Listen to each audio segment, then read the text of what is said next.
ऐसा कहा जाता है कि अगर आपके पेरेंट्स को कोई भी डिजीज़ डायग्नोज होता है 65 के बाद, तो ज़रूरी नहीं है कि आप प्री डिस्पोज है, कि अगर आपके मदर या फादर को कैंसर हुआ तो ज़रूरी नहीं है कि वो आपके जीन्स में है, वो एज रिलेटेड इलनेसेस भी होती है।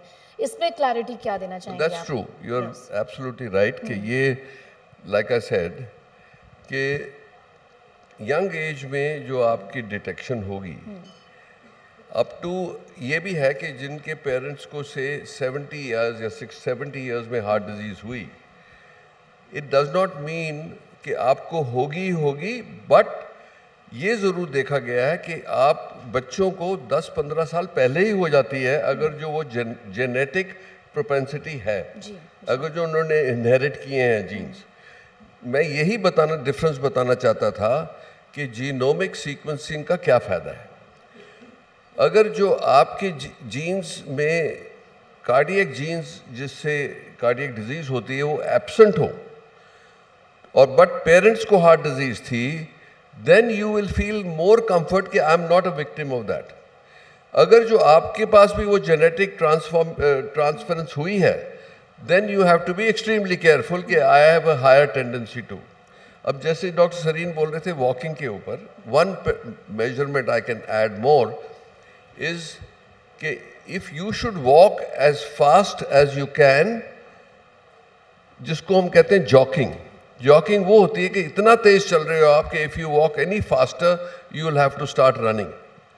सो jogging is always a good measurement for yourself. पसीना आएगा ही आएगा, जैसे आप बोल रहे थे। मैक्सिमम जो लोग सब काम कर रहे हैं वो वेट लॉस के लिए कर रहे हैं, और वेट लॉस की बात हो तो आजकल बहुत चला हुआ है ओज़ेम्पिक, चला हुआ है जो डायबिटीज़ के लिए मेडिसिन है, हर कोई लेना चाह रहा है। मैं पूछना चाहूँगी कितना रिस्की है मसल लॉस के साथ ओज़ेम्पिक एसोसिएटेड है, किसको लेना चाहिए डॉक्टर ऐसे सलीम, मैं आपको किसे नहीं लेना चाहिए? इंटरेस्टिंग ये सब दवाइयाँ क्यों निकली कि बंदा हिले नहीं और बॉडी से फैट चली जाए। सारी दवाइयाँ, ओज़ेम्पिक क्या करेगी, लाइपोलिसिस मतलब आपके फैट को बर्न करेगी। दूसरी और नई दवाई जो अप्रूव हुई है उसकी कीमत $5,300, 30 गोली के रेस्मिटरॉन। एक और अभी अप्रूव होने वाली है सर्वाड्यूटाइड। वो सब है कि आपका थायराइड ज़्यादा काम करे, आप हिलोगे नहीं, थायराइड ज़्यादा काम करे, बॉडी ऐसी की जैसी दौड़ रही हो। These are only methods for people who are rich. For a common ordinary man, the best method is to run, to exercise and burn the calories. मतलब liver is your chartered accountant. जितना खर्च कर सकते हो उतना ही कमाओ। ज़्यादा कमाया तो वो कार्बोहाइड्रेट फैट बन जाएगा, वो आपका फैट लिवर को फैटी करेगा, फैटी लिवर हो जाएगा, वो स्प्रेड करेगा फैट आपकी आर्टरीज पे जाएगा, you will have blood pressure, it will go on to maybe your lungs, kidneys. Coming back to Ozempic or any similar drug which is semaglutide, it causes certainly some weight loss 10%, but not in everybody, but you have side effect। and क्या जिंदगी भर आप लोगे? ये क्या जीने का एक तरीका है? आप में से बताइए कौन लोग जिंदगी भर इंजेक्शन लेते रहें और ठीक लगने के लिए इंजेक्शन ले? Raise hands, not 1%। Sir obesity के अगर कोई ओबीस है, क्लिनिकली ओबीस है, उसके लिए क्या ओज़ेम्पिक ठीक है? अगर ओबेसिटी है उसको ठीक करना है, उसके 2-3 तरीके हैं। खर्चा ज़्यादा, कमाई कम, बैंक में पैसा कम हो जाएगा।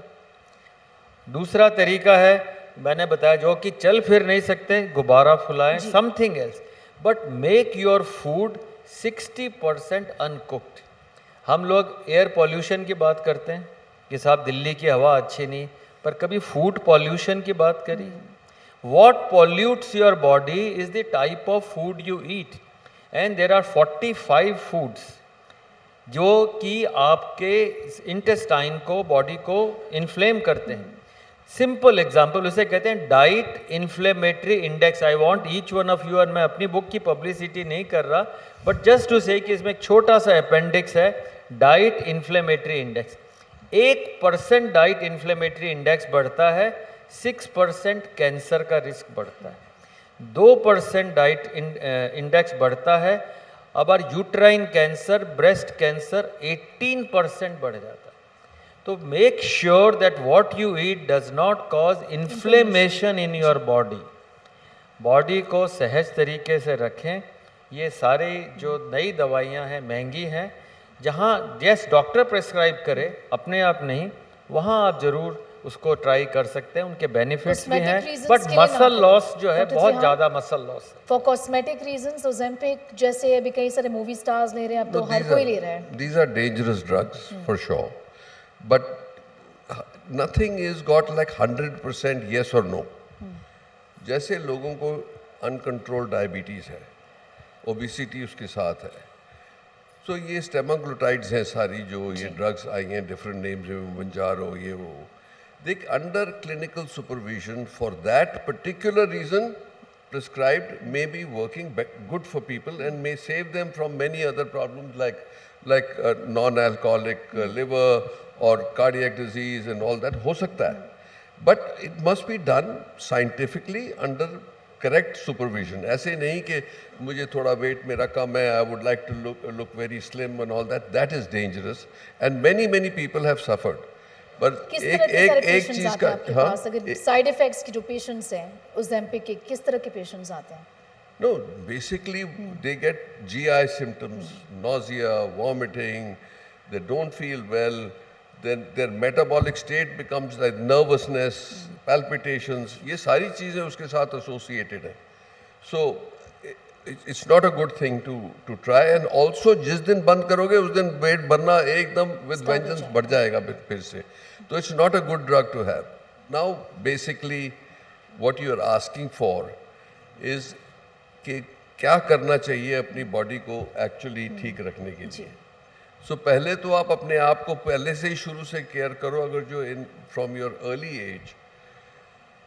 सो जैसे बोला काउच पोटैटो तो कभी भी नहीं बनना चाहिए, because that means you are going to lose everything in your body. Your muscle mass, fat will come on, your liver will go, your eventually kidneys भी जाएंगी, हार्ट डिजीज भी होगी, तो सब कुछ ही वो डिजास्टर है. पर इसमें बहुत मुश्किल है करना कई सारे लोगों के लिए, जैसे कॉर्पोरेट नहीं लाइफ नहीं में जो कुछ है नहीं वो है, दिन भर बैठे रहते कुछ हैं. नहीं, ये एक्सक्यूज है, बिल्कुल एक्सक्यूज है. अगर जो डॉक्टर शिव सरीन और मैं जो बैठे हैं यहाँ 12-12 घंटे काम करते हैं, not from now, from the very beginning of life. So there is no reason everybody should be as crazy as us. हम तो पागल हैं, बट पता नहीं, इसका तो नहीं पता, मुझे अपना तो पता है. तो ये कोई ज़रूरी नहीं है कि you can be a, but laziness is a disease by the way. सबसे बड़ी डिजीज लेजीनेस है. सुबह उठ के if you want to feel good, first thing, हमारे में एक कमी थी कि लोग सुबह सैर के लिए ज़रूर जाते थे, बट सैर is not a good word. सैर मीन्स दे आराम से टहल रहे हैं आप. या लोग, आप बॉम्बे में जो रहते हैं वो चौपाटी में घूमते हैं शाम को डिनर खा के, पर वो डिनर खा के घूमना is not exercise, that's all. Golf is not exercise, क्योंकि गोल्फ में क्या है कि you hit the ball, you walk, फिर वो रुक जाते हो जब तक सारे लोग मारेंगे. तो दैट्स लाइक विमेन शॉपिंग, कि आप एक दुकान से दूसरी तक गए, वहाँ पे फिर रुक गए. So that is why that's not exercise कि आप सोचोगे मैं कर रहा हूँ. हाँ, many extremes, but at least if you can do 20 minutes of brisk walk, means jogging every day, at least 5 to 6 times a week, that's one you can stay in. Yoga 3 to 4 times a week. Any other exercise you like to do? I don't know about what people, but one of the things that does not hurt your body is Pilates. Pilates is a very good exercise to keep your muscle tone. The other thing is, let me just tell you a quick tip on what we have studied, health by decade.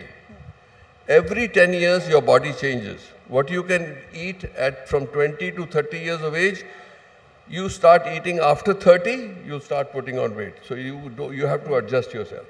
But past the age of 50, your muscle mass is your best friend. Walking by itself may not make your upper body muscle. Muscle should be like that of a tennis player. Tennis player की body लीन होती है but muscular होती है. अगर जो आप उसके लिए अपने आप को मेंटेन कर सकते हो, that is the best you can do. You can, because immunity of the body comes from muscle.